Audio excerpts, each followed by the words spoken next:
स्वागत है आपका हमारे यूट्यूब चैनल में। तो आज की वीडियो में देखेंगे 9 क्लास का साइंस का बायोलॉजी, हम बीमार क्यों होते हैं। टर्म 2 में जिस टाइप का क्वेश्चन आएगा उस सारा क्वेश्चन को देखेंगे, ठीक है। तो टर्म 2 में इस चैप्टर से हम बीमार क्यों होते हैं, इस चैप्टर से 6 नंबर, 13 नंबर और 18 या 19 में रह सकता है, या 6 या 7 में रह सकते हैं, यानी 2, 3 और 5। एगो 2 नंबर, एक 3 नंबर, एक 5 नंबर। 5, 3, 8, 2, 10, टोटल 10 मार्क्स का क्वेश्चन इस चैप्टर से आएगा। पूरा वीडियो देखिएगा, 10 मार्क्स आ जाएगा, कोई दिक्कत नहीं होगा। 6 नंबर में क्वेश्चन इस तरह से रह सकता है, जैसे ये मॉडल का क्वेश्चन है। इसमें क्या कर रहे हैं, मॉडल का भी जितना क्वेश्चन है, अलग से मॉडल खोजते नहीं रहिएगा, ठीक है। अलग से भी बता दिए हैं, लेकिन इसमें भी फिर से एक बार बेहतरीन तरीके से मॉडल का जितना क्वेश्चन है, जिस चैप्टर से को पढ़ा रहे हैं उस चैप्टर में मॉडल का जो क्वेश्चन है तीनों सेट में, वो तीनों सेट का क्वेश्चन भी करा रहे हैं। उसके अलावे जो भी इंपॉर्टेंट क्वेश्चन है वो सारा क्वेश्चन को भी बता रहे हैं, ठीक है। तो चलिए, मॉडल सेट 1 में पहला 6 नंबर में ये क्वेश्चन है, एड्स नामक बीमारी किस विषाणु के कारण होता है। तो HIV कारण होता है, याद रखना है। दूसरा सेट में 6 और 7 दो क्वेश्चन है, 6 नंबर और 7 नंबर में इस चैप्टर से। तो 6 नंबर क्वेश्चन है, 2 संक्रामक रोग का नाम लिखना है। संक्रामक यानी फैलने वाला बीमारी, मलेरिया, मियादी बुखार, जो सूक्ष्म जीवों से होता है ना, जीवाणु बैक्टीरिया ये सब से होता है, उसको संक्रामक रोग कहते हैं, जैसे मलेरिया और मियादी बुखार। एक स्वस्थ व्यक्ति किसे कहा जा सकता है। तो स्वस्थ व्यक्ति उसको कहेंगे जो रोग मुक्त होगा, यानी कोई बीमार ना हो, बीमारी ना हो उसमें, वह हर प्रकार की चिंता से भी मुक्त हो। बीमारी सिर्फ ना होना भी स्वस्थ नहीं कहलाता है, किसी प्रकार कोई चिंता भी ना हो, वह सामाजिक तथा मानसिक परेशानियों से भी मुक्त हो, तब कहेंगे कि वो सही में स्वस्थ व्यक्ति है। अगला सेट जो है, तीसरा सेट में भी 6 और 7 नंबर में इस चैप्टर से क्वेश्चन दिया है। जैसे मलेरिया नामक बीमारी किस मच्छर काटने से होता है। तो मादा एनोफ्लीज मच्छर, याद रखना है, मादा एनोफ्लीज मच्छर। और अगर डेंगू बोलता है तो डेंगू में मादा एडिस मच्छर, ठीक है। मादा एडिस मच्छर काटने से डेंगू होता है, मादा एनोफ्लीज मच्छर के काटने से मलेरिया होता है। दोनों मादा है, याद रखिएगा। एनोफ्लीज मच्छर मलेरिया और एडिस होता है, मादा एडिस से डेंगू है ना, डेंगू।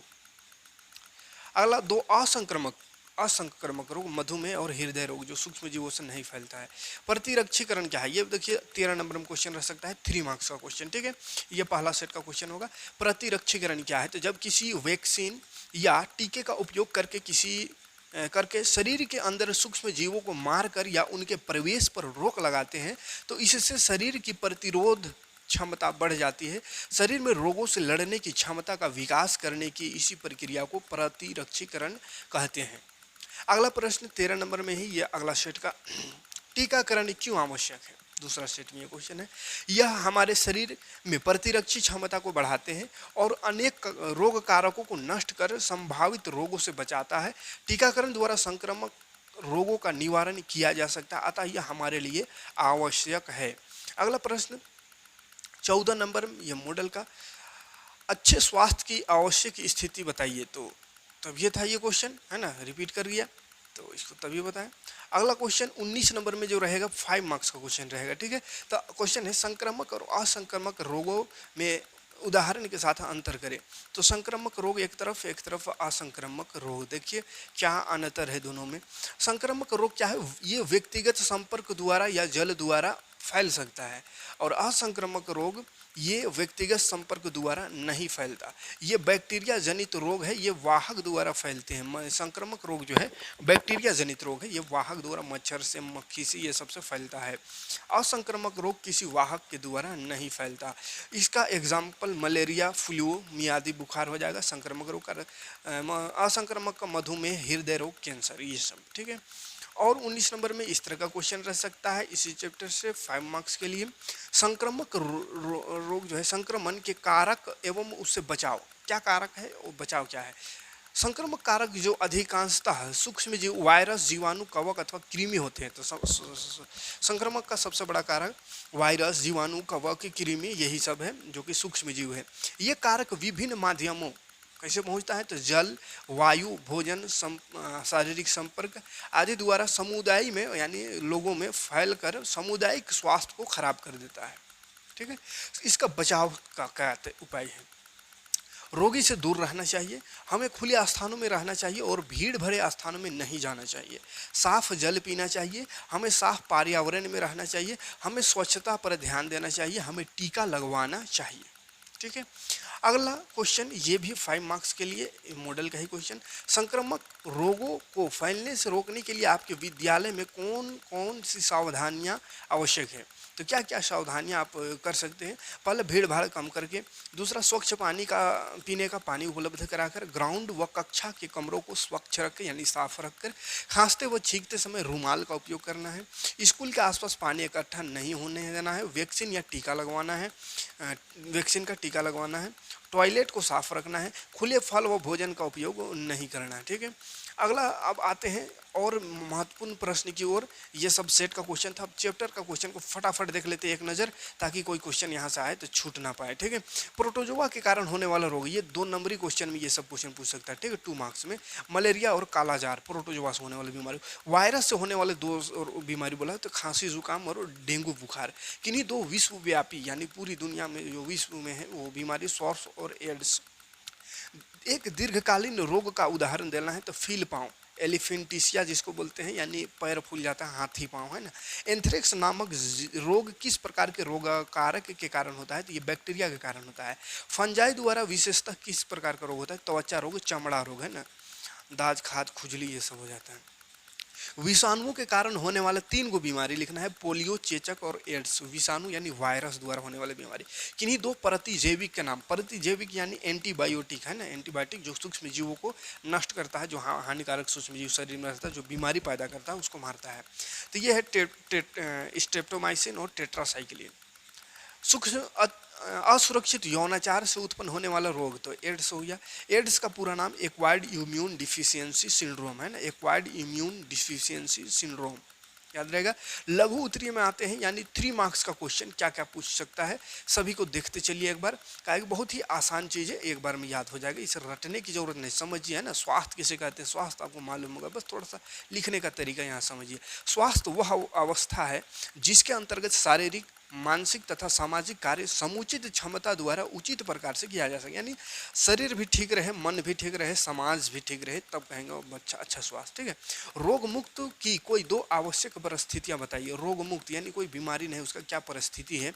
तो पहला, रोग मुक्त होने के लिए व्यक्तिगत तथा सामुदायिक सफाई तथा अच्छा वातावरण होना आवश्यक है।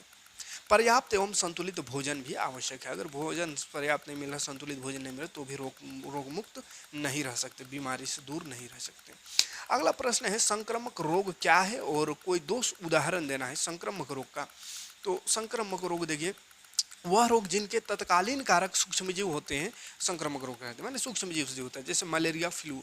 असंक्रामक रोग क्या है उसका भी उदाहरण देना है, तो ऐसे रोग जिनका संक्रमण संक्रमित व्यक्ति के शरीर से स्वास्थ्य व्यक्ति में नहीं हो पाता है, यानी यह फैलता नहीं है किसी कारण से। असंक्रामक रोग जो है फैलता नहीं एक आदमी से दूसरे आदमी तक, है ना, इसे असंक्रामक रोग कहते हैं। जैसे मधुमेह, हृदय रोग, कैंसर और पोषण से संबंधित बीमारियां। वायु के माध्यम से फैलने वाले किन्हीं 2 रोगों का नाम लिखना जो वायु से फैलता है। खांसी जुकाम, है ना, एक को खांसी जुकाम हुआ तो सबको हो जाता है धीरे धीरे, है ना। तो खांसी जुकाम वायु में बड़ी तेजी से फैलता है। और टीबी।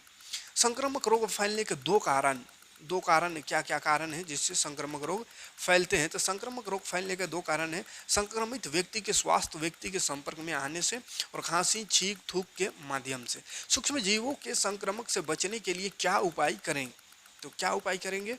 तो देखिए, खुले स्थानों पर रहना चाहिए, ज़्यादा भीड़ भाड़ वाले स्थान में नहीं जानी चाहिए, साफ जल पीना चाहिए, हमें स्वच्छ पर्यावरण में रहना चाहिए, समय समय पर टीका लगवाते रहना चाहिए। अगला है, जब आप बीमार होते हैं तो आपके सुपाच्य तथा पोषण युक्त भोजन करने का परामर्श क्यों दिया जाता है? यानी कि अगर आप बीमार हो तो कहा जाता है थोड़ा हल्का भोजन लो, और तो अब जल्दी जो पचे और जो जिसमें पोषण ज़्यादा हो ना, जल्दी पचे, है ना, जैसे नेनुआ सब हो गया, गोंगरा सब, है ना, भेड़वा जल्दी पिछड़ के चल जाए, जल्दी पच जाए अंदर भी, है ना। तो ऐसे ऐसे हल्का हल्का चीज़ों को खाने को कहता है। क्यों? तो संक्रमण के समय शरीर की प्रतिरक्षक क्षमता कम हो जाती है।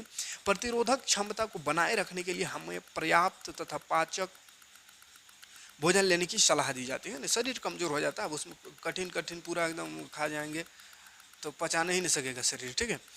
व्यक्तिगत तथा सामुदायिक स्वास्थ्य किस पर निर्भर करता है? तो व्यक्तिगत स्वास्थ्य जो है उचित आहार, स्वच्छ पीने का जल, स्वच्छ वायु तथा घर एवं स्वच्छ वातावरण पर निर्भर करता है। ये व्यक्तिगत, एक व्यक्ति का स्वास्थ्य। और सामुदायिक स्वास्थ्य यानी पूरा समाज का स्वास्थ्य जो है, इसकी देखभाल के अंतर्गत स्वच्छ पीने का पानी का प्रबंधन होनी चाहिए पूरे गांव में, इलाका में। पूर्ण रूपेण अपशिष्ट पदार्थों का निस्तारण होना चाहिए, न जो गंदगी उसका निपटार सही हो, खुला स्थान हो, चिकित्सा सहायता वहाँ पे हो, और तथा सभी के लिए शिक्षा का प्रबंधन हो। तो ये सब होता है सामाजिक स्वास्थ्य। ठीक है। परजीव तथा कृमि हमारे स्वास्थ्य के लिए किस प्रकार हानिकारक है? तो परजीव प्रोटोजोआ से मलेरिया, पेचिस, कालाजार तथा निद्रा रोग हो जाते हैं तथा फीलपाव नामक रोग भी कृमि की विभिन्न स्पीसीज द्वारा होता है। ये रहा 3 मार्क्स का क्वेश्चन। अब आएंगे 5 मार्क्स का क्वेश्चन, कैसे कैसे कर सकते हैं। तो 5 मार्क्स में ये क्वेश्चन रह सकता है, संक्रामक रोग फैलने के विभिन्न विधियां कौन कौन सी? तो वायु द्वारा फैलता है, छींकने या खांसने से रोगाणु वायु में आ जाता है तथा स्वास्थ्य व्यक्ति में चले जाता है। तो छींकने खांसने से वायु द्वारा फैलता है, और जल द्वारा भी फैलता है ना, प्रदूषित या दूषित जल, संक्रमित पानी को पीने से रोगाणु शरीर में पहुंच जाता है। लैंगिक संपर्क द्वारा भी फैलता है, जैसे एड्स। कुछ जीव जंतु जैसे मादा एनफ्लूएंजा मच्छर भी रोग वाहक का काम करता है। ठीक है। आगे पढ़ेंगे तो ये एक लास्ट क्वेश्चन जो कि बड़ा इंपॉर्टेंट क्वेश्चन है। ये भी डॉक्टर, नर्स अथवा स्वास्थ्य कर्मचारी जो है अन्य व्यक्तियों की अपेक्षा रोगियों के संपर्क में अधिक रहता है, यानी अधिक ये लोग रोगी के संपर्क है। कि अस्पताल में है तो अस्पताल में न रोगी जाएगा, तो अस्पताल में रोगी को देखभाल करना रहता है, डॉक्टर, नर्स, स्वास्थ्य कर्मी को, तो ये लोग ज़्यादा बीमारियां के साथ रहता है, लेकिन वो उतना बीमार नहीं पड़ता है। तो पता करना है कि वो अपने आप को बीमार होने से कैसे बचाते हैं, है ना, बताना है। ठीक है। तो मरीज को देखने के बाद वो हाथ माने कैसे वो ये करते हैं, तो हाथ साफ करते हैं। ठीक है। मरीज की जांच करते समय मास्क का प्रयोग करना, सीधे शारीरिक संपर्क से बचना, मरीजों से लैंगिक संपर्क से बचना, मरीजों के साथ खाना नहीं खाना चाहिए, संतुलित आहार लेना चाहिए। तो ये सब कारण है जिससे वो बचा जा सकता है और बचता भी है। ठीक है। तो चलिए, ये रहा इस चैप्टर का क्वेश्चन। कौन था ये? हम बीमार क्यों पड़ते हैं। ठीक है। उसके बाद तो चलिए ये चैप्टर खत्म, तुरंत अभी तुरंत इसके बाद मिल जाएगा प्राकृतिक संपदा। एक चैप्टर बच गया, बाकी पूरा कंप्लीट, फिजिक्स, केमिस्ट्री, बायोलॉजी तीनों कंप्लीट हो जाएगा। एक चैप्टर देंगे उसके बाद। बढ़िया से 6 वीडियो को देखिएगा, 6 वीडियो आपका 40 में 40 नंबर, कोई नहीं रोक सकता है इतना लाने से। ठीक है। तो चलिए मिलते हैं नेक्स्ट वीडियो में। Thanks for watching.